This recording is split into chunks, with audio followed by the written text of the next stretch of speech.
जितने भी अभ्यर्थी इस बार एग्जाम देने वाले हैं सेकेंडरी स्कूल एग्जामिनेशन 2024 का 16 फरवरी को आप सभी का एग्जाम है गणित का, उन सभी के लिए वीडियोज काफ़ी इंपॉर्टेंट होगा। यहाँ पे हम लोग काफ़ी सारे इंपॉर्टेंट एमसीक्यू टाइप क्वेश्चंस देखने वाले हैं जो आप सभी के एग्जाम्स के लिए काफ़ी इंपॉर्टेंट है। ठीक है, वीडियो को सारे लास्ट तक जरूर देखिएगा। एक एक प्रश्न यहाँ से लगातार कई वर्षों से पूछा आ रहा है। ठीक है ना, जितने भी क्वेश्चन मैं बताऊंगा सारे के सारे यहाँ पे डिटेल में बताते चलेंगे ताकि आपको इस तरह से जितने भी प्रश्न पूछे जाएंगे वो आप आसानी से बना पाओ। ठीक है, वीडियो को अंत तक सारे देखना, वीडियो को लाइक कर लीजिएगा, चैनल को सब्सक्राइब कर लेना ताकि इसी तरीके से नए वीडियो लेकर आऊँगा नोटिफिकेशन आपको मिलते रहेंगे। और ये वेबसाइट है starkasti.com, गूगल पे लिखना या फिर लिंक आपको वीडियो के डिस्क्रिप्शन में दे दूंगा, वहाँ से आप लोग जाके प्रैक्टिस सेट कर सकते हो। चलिए हम लोग यहाँ पे पहला प्रश्न की देखिए, हमारे पास पहला प्रश्न है, कहा गया कि कोई भी समांतर श्रेणी मतलब एपी में दिया गया है 1/p, comma 1 - p upon p, comma 1 - 2p upon p। उसी तरीके से डैश डैश का सार्वंतर पता करना है, मतलब कॉमन डिफरेंस पता करना है, सी डी का वैल्यू पता करनी है। ठीक है, तो कॉमन डिफरेंस हम लोग क्या जानते हैं, A2 में से A1 को घटाते हैं ताकि ये D निकल जाता है, मतलब कॉमन डिफरेंस। ठीक है ना, ये आपका A1 पद हुआ, ये आपका A2 हुआ, ये आपका A3, इसी तरीके से A4, इस तरीके से AN तक चलते रहेंगे। तो D जो हम निकालते हैं बच्चे, देखो A2 - A1 निकालते हैं, तो A2 का वैल्यू यहाँ पे क्या है 1 - p अपॉन p है, फिर -A1 के जगह पे क्या है 1/p। बस जो मान आएगा वही इसका D कहलाएगा। ठीक है, यहाँ से p हम लोग एलसीएम ले लिए, p से p गया बचा 1 - p, -p से p गया 1 बचा, तो ये 1 से 1 चला जाएगा, तो बचा क्या -p अपॉन p, तो ये p से p चला जाएगा तो ये -1। ये इसका जो राइट आंसर हो जाएगी वो -1 इसका कॉमन डिफरेंस हो जाएगा। तो एक का हम लोग का सी आंसर आ गया। पूरे डिटेल में समझते हुए चलेंगे ताकि आपको कहीं से भी कोई किसी तरीके से दिक्कत नहीं होने वाली है। सेकेंड नंबर हमारे पास प्रश्न है, कहा गया कि AP 1074 डैश डैश का 30वां पद क्या होगा। इंपॉर्टेंट प्रश्न है ये, 30वां पद हम लोग को पता करना है। ये A1 हुआ, ये A2 हुआ, इसी तरीके से A3, और ये आपका 30वां मतलब A30 पद हमको निकालना है। ठीक है, तो देखो T30 निकालेंगे हम लोग, तो इसका मतलब A + n - 1 इंटू डी होता है ना फार्मूला, तो A + n के जगह पे 30, तो 30 - 1 इंटू डी, तो ये कितना हो जाएगा आपका A + 29D हो जाएगा। तो यहाँ से A का वैल्यू कितना है, A बराबर है 10, D का वैल्यू 7 में से 10 माइनस A2 में से A1 होता है ना, -3, यहाँ से क्या हो जाएगा 10 + 29 गुने -3। ठीक है, तो ये हो जाएगा 10 प्लस माइनस, यहाँ पे डायरेक्ट मैं लिख देता हूँ -29 या 87। ठीक है, तो ये हो जाएगा आपका कितना -77। कितना हो गया बच्चे, -77 हो गया। ठीक है, ऑप्शन नंबर आपको सी के साथ चलेंगे, 2 का सी यहाँ पे राइट आंसर हो जाएगी। थर्ड नंबर हमारे पास प्रश्न है कि समांतर श्रेणी कोई दिया गया है 5, 8, 11 डैश डैश का कौन सा पद 383 है। क्या पद है, कौन सा पद 383 है, ये हमारे पास प्रश्न है। तो ये A1 हुआ, A का वैल्यू यहाँ पे 5 है। D का वैल्यू हम लोग कैसे निकालते हैं, अभी जस्ट हम लोगों ने पता किया कि A2 में से A1 को घटाएंगे, मतलब 8 में से 5 को घटाएंगे तो 3 यहाँ पे आएगा, ये कॉमन डिफरेंस हो गई। और ये कौन सा पद 383, मतलब n का वैल्यू कितना दिया गया है 383, और यहाँ से n का वैल्यू हम लोग को पता करना है। ठीक है, हम लोग जानते हैं Tn बराबर होता है A + n - 1 इंटू डी होता है। 383 दिया गया है, A का वैल्यू यहाँ पे 5 है, n - 1 हमको निकालना है n का वैल्यू, और D का वैल्यू यहाँ से 3 है। ठीक है, ये 5 इस साइड आएगा तो 378, फिर बट्टा में 3 इसको लिखेंगे और बराबर n - 1। ठीक है, तो n का वैल्यू यहाँ से कितना आ गया, 3 से इसमें डिवाइड करेंगे तो 3 एक बार जाएगा तो 1, 3 दूनी 6, फिर 3 छक्के 18। ठीक है, तो 1, 2 और 3 छक्के 18 ये हो गया, और ये माइनस इधर चला गया तो +1 हो जाएगी, तो n का वैल्यू यहाँ से कितना हो गया 127 हो गया। क्या हो गया, n का वैल्यू 127। ठीक है ना, समझ में आया ना, ये प्रश्न काफ़ी सिंपल था, बस आपको मान पुट करना था और यहाँ से n का वैल्यू निकल जाता। ठीक है, जब इसको 378 में आप 3 से भाग दोगे ना, तो ये आपका 3 एक जाएगा, फिर 3 दूनी 6 तो, और 3 छक्के 18, 126 आएगा इसको कटाओगे तो। अगला प्रश्न हमारे पास कहा गया है कि निम्नलिखित में से कौन √3 के बराबर है। देखिए √3 के जो बराबर हो जाएगा वो आपको √3/2 है, वो तो आपको sin60 या फिर cos30 के बराबर। ठीक है, तो sin60 दिया गया है और cos30 नहीं है, cos30 रहता तो ये भी आंसर हो जाता। ठीक है, तो यहाँ पे 4 का बी हो जाएगी करेक्ट। नेक्स्ट हमारे पास है यदि टेन थीटा का वैल्यू 1 है तो थीटा का वैल्यू क्या होगी। बहुत ही सिंपल है बच्चे। तो टेन थीटा का वैल्यू यहाँ से 1 दिया गया है, तो हम लोग जानते हैं टेन थीटा का वैल्यू 45 के बराबर होता है तब 1 होता है। तो थीटा से यहाँ का मान कितना हो गया 45 डिग्री। यही हमारे पास प्रश्न है, तो ये आपका आंसर हो गया 5 का सी। 6 नंबर देखते हैं। यहाँ पे हमारे पास है कि sec square 44 degree minus cot square 46 degree का मान जो है वो क्या होगा। यही प्रश्न है। Sec square 44 degree minus cot square 46 degree. तो हम लोग जानते हैं यहाँ से कि sec square theta minus cot square theta जो होता है वो आप sec square theta minus tan square theta होता है ना। देखो ये फॉर्मूला होता है सेक स्क्वायर थीटा माइनस में टेन स्क्वायर थीटा बराबर 1 होता है। ठीक है, देखो यहाँ पे थोड़ा सा कन्फ्यूजन करने के लिए बच्चों को यहाँ पे दिया गया है।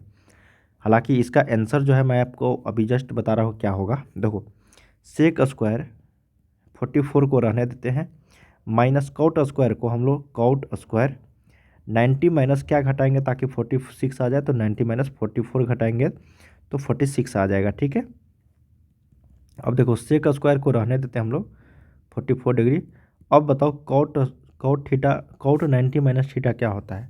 तो बताओगे कि सर कॉट 90 माइनस थीटा जो होता है वो आपको टेन थीटा के बराबर हो जाता है। ठीक है, तो यहाँ से कॉट स्क्वायर 90 माइनस थीटा, तो यहाँ से देखो टेन स्क्वायर 90 माइनस थीटा कितना हो जाएगा ये आपका यहाँ पे 44 हो जाएगा। ठीक है, तो अब देखो sec square 44 minus tan square 44, तो इस वाले फार्मूला पे आ गया, इसका वैल्यू 1 के बराबर थी। ये ऑप्शन नंबर आपको 6 का बी जो है ये करेक्ट हो जाएगी। ठीक, फिर अगला उसी तरीके से क्वेश्चन देखो, यहाँ पे सेक और कॉट में था, उसी तरीके से यहाँ पे देखो सेक और कॉट में है। एक और यहाँ पे ट्रिक बता देता हूँ मैं। यहाँ से तो 2 कॉमन आ जाएगा, 2 कॉमन ले लिया मैंने। यहाँ पे बचा सेक स्क्वायर 53 डिग्री माइनस बचा कॉट स्क्वायर 37 डिग्री। ठीक है, अब एक चीज़ यहाँ पे देखो, अगर सेक और कॉट में रहेगा ना और इस दोनों का वैल्यू अगर 90 डिग्री के इक्वल आ रही है तो इसका वैल्यू समझना कि 1 के बराबर है। ठीक है, तो 2 गुने 1 बराबर कितना आएगा 2, इसका आंसर जो है वो 2 आ जाएगी। समझ में आया कि नहीं आया। उसी तरीके से था बस, क्योंकि यहाँ पे करोगे तो यहाँ से चलो बता देता हूँ इसको भी। सेक स्क्वायर 53 डिग्री फिर माइनस कॉट स्क्वायर 90 माइनस कितना घटाओगे 37 आ जाएगा। तो बोलोगे कि सर कि 53 घटाएंगे तो यहाँ से सेक स्क्वायर 53 डिग्री तो है ही, माइनस कॉट 90 माइनस थीटा होता है टेन थीटा, तो टेन स्क्वायर 53 डिग्री। अब बताओ देखो sec square theta minus tan square theta बराबर 1 के बराबर आया ना। चलो ये देखते हैं यहाँ पे। अब देखो यहाँ से कौशेक और टेन में रहेगा, तब देखो इस दोनों का वैल्यू अगर 90 डिग्री आ रही है तो इसका मतलब एक इसका आंसर आएगा। ठीक है, उसी तरीके से बनाना है, सेक कौशेक को रहने देना, टेन को कॉट में बदल देना, इसका मान ये सूत्र होता है। हालांकि कौशेक स्क्वायर थीटा माइनस में कॉट स्क्वायर थीटा बराबर 1 के बराबर होता है। ठीक है ना। चलिए 9 नंबर है कि यदि साइन थीटा बराबर कॉस थीटा हो तो थीटा का वैल्यू क्या होगा। देखो एक ही शर्त पे होता है, साइन थीटा बराबर कॉस थीटा दोनों इक्वल, वो होता है 45 डिग्री पे। दोनों का मान क्या होता है 1/√2 के बराबर। 10 नंबर देखते हैं कि टेन थीटा गुने कौशेक थीटा गुने सेक थीटा का वैल्यू क्या होगी। सिंपल है, टेन थीटा को हम लोग क्या लिख सकते हैं साइन थीटा बटा में कॉस थीटा लिख सकते हैं, कौशेक थीटा को 1 बटा में साइन थीटा लिख सकते हैं, सेक थीटा को हम लोग लिख सकते हैं 1 बटा में कॉस थीटा। साइन से साइन गया 1 बटा में कॉस स्क्वायर थीटा बचा, इसको लिख सकते हैं हम लोग सेक स्क्वायर थीटा के बराबर। ठीक है, जो ऑप्शन नंबर आपको सी में है 10 का सी। नेक्स्ट प्रश्न देखते हैं हम लोग, कहा गया है यदि 4 टेन थीटा बराबर इतना है तो cos square theta minus sine square theta का वैल्यू क्या होगा। बहुत ही सिंपल है, यहाँ से टेन थीटा का वैल्यू निकालेंगे 3/4 आ जाएगा। ये आपका पी बटा में बी है, यहाँ से एच का मान 5 आ जाएगा। एच का मान 5 कैसे आया, यहाँ पे रूट अंडर में 3 स्क्वायर प्लस 4 स्क्वायर लंब स्क्वायर प्लस आधा स्क्वायर, ये 25 आता तो इसका वैल्यू 5 आ जाएगा। कॉस स्क्वायर थीटा फिर माइनस में साइन स्क्वायर थीटा है, तो बी बटा में एच, तो बी कितना है 4/5 का स्क्वायर माइनस 3/5 का स्क्वायर। ठीक है, तो 16/25 माइनस 9/25, तो ये हो जाएगा 16 में से 9 गया 7/25, ये 7/25 आपका राइट आंसर हो जाएगी 11 का बी।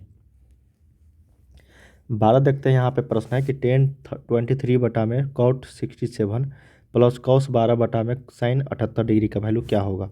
बहुत ही सिंपल है, यहाँ से टेन 23 डिग्री को हम लोग यहाँ से cot 60 को लिख सकते हैं cot 90 माइनस क्या लिखेंगे ताकि 67 आ जाएगा तो 30 डिग्री, फिर प्लस यहाँ से cos 12 को रहने देते हैं बटा में sin 90 माइनस 12 डिग्री, क्योंकि 78 कब आएगा जब 90 में से हम 12 घटाएंगे। तो अब देखो tan यहाँ पे 23 डिग्री दिया गया है पहले से, cot 90 माइनस थीटा होता है tan 23। अब यहाँ से देखो cos 12 डिग्री पहले से दिया गया है, बटा में sin 90 माइनस डिग्री होता है cos थीटा, तो 12 से ये कटा आपस में तो ये बचा 1 + 1 = 2। अब तो दो आंसर बता दोगे कि सर 2 आया, लेकिन मैं आपको एक ट्रिक बताता हूँ कि जब भी tan और cot या फिर sin और cos में रहे और दोनों का वैल्यू इस दोनों का वैल्यू अगर 90 डिग्री के बराबर आ रही है तो इसका वैल्यू 1 होगा और इसका भी वैल्यू 1 होगा, ठीक है। 1 + 1 बीच में 1 है तो यहाँ पे 2 बीच में प्लस का साइन है तो 1 + 1 = 2 का मान आ जाएगा यहाँ पे। 13 देखते हैं कि दो सिक्कों की उछाल में संभव परिणामों की संख्या कितनी होगी। तो दो सिक्का जब उछालेंगे तो टोटल परिणाम 4 आएगा। अगला है कि एक पासे को फेंकने पर 6 अंक नहीं आने की प्रायिकता क्या है। तो एक ही पासा है, ठीक है ना, और उस पर 6 अंक नहीं आएगा तो इसका मतलब 1 आएगा, 2 आएगा, 3 आएगा, 4 आएगा, 5 आएगा ना। तो टोटल कितना आएगा 5, और टोटल कितना संभावना था 6, तो 5/6 इसका राइट आंसर हो जाएगी, ठीक है। 6 नहीं आने की प्रायिकता 5/6, अगर 6 आने की प्रायिकता पूछता तो 1/6 इसका आंसर होता। नेक्स्ट है हमारे पास 15 नंबर कि यदि PE = 0.07 तो PE डैश का वैल्यू क्या होगा। तो 1 - 0.07 को घटा देंगे तो 0.03 इसका राइट आंसर, 0.093 इसका आंसर जो है यह आ जाएगी, ठीक है। तो यहाँ पे हम लोगों ने 1 से लेकर 15 तक प्रश्न किए हैं, जो आगे के वीडियोज़ के लिए इसके आगे क्वेश्चन हम लोग अगले वीडियो में कवर करेंगे। और ये सारे क्वेश्चन बहुत ही इंपॉर्टेंट थे जो आप सभी के एग्जाम्स में लगातार पूछे जाने वाले हैं। तो चलिए मिलते हैं हम लोग अगले वीडियो में, तब तक आप लोग पढ़ाई करते रहिए। Bye bye.